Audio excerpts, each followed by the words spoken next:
كده خلاص هو فصل خالص.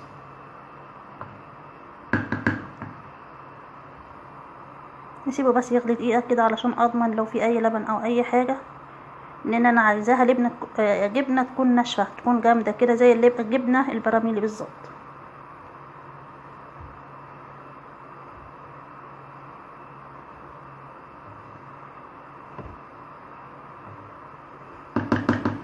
كفاية كده، اطفي عليه بقى. انا كده طفيت البوتاجاز.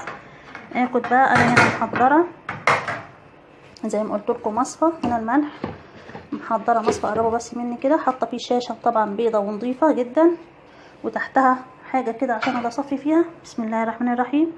انا هلم كده بقى اللبن ده اهو، وعلى المصفى